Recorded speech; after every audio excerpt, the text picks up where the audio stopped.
Suman MP মহোদয় ওনার উপর যে হুমকি, যে হত্যার হুমকি আসেছে, এটার জন্য আমরা সবাই দুঃখ প্রকাশ করছি। আর এই ধরনের হুমকি যাতে আর দ্বিতীয়বার না আসে, এটার জন্য আমরা আইনত ব্যবস্থা নেওয়া উচিত। আর উনি যদি কিছু হয় আমরা রাজপথ ছাড়বো না, ওনার জন্য রক্তের বন্যা বসাবো রাজপথে।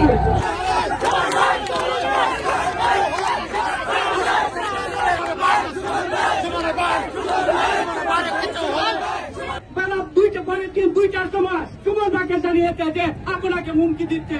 ওসি সাহেব কেন এই 24 ঘন্টা তাদের অনুকূলে রেখেছিল, যে তার কি ভূমিকা রেখেছিল? আমি আপনাদের কাছে জানতে চাই। হুমকি দিছে, এটা ওসির মাধ্যমে দিছে। ওসি অতি বিলম্বে এদেরকে তথ্য প্রযুক্তির দ্বারায় এদেরকে আইনের আওতায় আনুক, এবং আমরা সারা মাধবপুরবাসী, সারা চুনারুয়াটবাসী বাংলাদেশ সরকারের কাছে আবেদন করে তাদেরকে যেন অতি বিলম্বে শাস্তির আওতায় আনে। নয়তো শুরু হয়েছে, শেষ হবে না। সুমন ভাইয়ের কোনো কিছু হলে আমরা রাজপথ ছাড়বো না। দীর্ঘদিন ধরে বঙ্গবন্ধুর নাম শুনছি, কিন্তু বঙ্গবন্ধুর পরে যে ব্যারিস্টার সুমন ভাই আমার মাধবপুর সোনারঘাটে যে আস্থা দিয়েছে, সেই মাধবপুর সোনারঘাটের অভিজ্ঞতা করিয়াছে, এর বিকল্প আর কিছু পাই নাই। তবে আমাদের সুমন ভাই যদি কোনো কিছু হয়, তাহলে মাননীয় প্রধানমন্ত্রীর কাছে এই আবেদন যে যাহাতে নিরাপত্তা, সুমন ভাইয়ের নিরাপত্তা, সিকিউরিটি গার্ড সবসময় থাকে। এই জন্য আমাদের মাননীয় প্রধানমন্ত্রীর কাছে আকুল আবেদন। যে হুমকি দেওয়া হয়েছে, যে উন্নয়নকে ধ্বংস করার জন্য বাংলাদেশের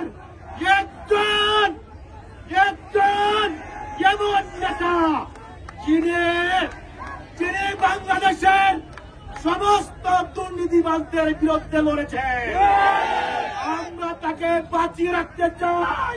এই জন্য আমরা সরকার বাবুরের কাছে চান, তাহলে মাধবপুর সোনারঘাটের প্রত্যেকটা মানুষের প্রাণ নিয়ে যেতে হবে।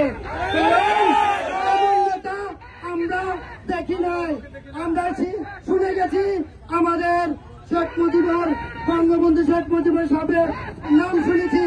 আর আমরা একজন নেতা দেখছি যে ব্যারিস্টার ফাইজুল হক সুমন ভাই, এই সুমন ভাইকে প্রাণের হুমকি দেওয়া হয়েছে। যারা হুমকি দিয়েছে, যারা করাইতেছেন, তাদেরকে বলতে চাই আপনাদের দুর্নীতি অবশ্যই শেষ হবে। এই হত্যার পরিকল্পনা করছেন তাদের